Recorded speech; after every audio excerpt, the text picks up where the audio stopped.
Hello, Navami ರೆಡಿನಾ? ಕೊಡ್ಲ ನಾನು? ಎಲ್ಲಿಗೆ? ಎಲ್ಲಿಗೆ? ಗುಳ್ಗಪ್ಪ ಪಾರ್ಟಿ ಕಾಂಪಿಟೇಷನ್. ಅಭಿನವ್, ನಾನು ಪ್ರಿಯಾ ಜೊತೆ ಆಚೆ ಬಂದಿದ್ದೀನಿ. ನೆಕ್ಸ್ಟ್ ಟೈಮ್ ಸಿಗ್ತೀನಿ. ಬಾಯ್. ನವಮಿ.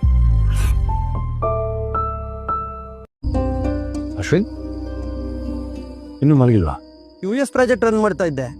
ನೀನಿನ್ನ ನಿದ್ದೆ ಮಾಡ್ಲಿಲ್ವಾ? ಹೇಳು, ಏನ್ ವಿಷಯ?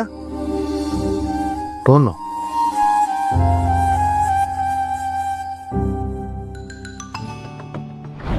ಅಮ್ಮ, ಮೆಟೀರಿಯಲ್ಸ್ ಎಲ್ಲ ಬಂತಾ? ಚೆಕ್ ಮಾಡ್ಕೊಂಡ? ನೀನೇ ಬಂದು ಹೋಗ್ಬೋದಿತ್ತಲ್ಲ ಅಮ್ಮ. ಬರ್ತೀನಿ ಕಣೆ, ಇದೊಂದ್ ಕೆಲ್ಸ ಮುಗಿದ್ ಬಿಡ್ಲಿ. ಇದನ್ನೆಲ್ಲ ಇನ್ನೊಂದ್ 2-3 ದಿನದಲ್ಲಿ ಡಿಸ್ಪ್ಯಾಚ್ ಮಾಡಿ ನಾನು ಬಸ್ ಹತ್ಕೊಳ್ತೀನಿ. ಈ ಸಲ ಒಂದು ಒಳ್ಳೆ ಆರ್ಡರ್ ಬಂದಿದೆ. ಕಮ್ಮಿ ಇಲ್ಲ ಅಂದ್ರೆ 2-3 ಲಕ್ಷದ ಮೆಟೀರಿಯಲ್ಸ್ ಬೇಕು. ನನ್ನ ಹತ್ರ ಇದ್ದಿದ್ದು ಅಲ್ಪ ಸ್ವಲ್ಪ ಒಡವೆನಾ. ದ್ರೌಪದಿ ಅಮ್ಮ, ನಿಮ್ಗೆ ಇಷ್ಟೆಲ್ಲ ಸಫರ್ ಮಾಡೋಕ್ ನಾನು ಬಿಡಲ್ಲ.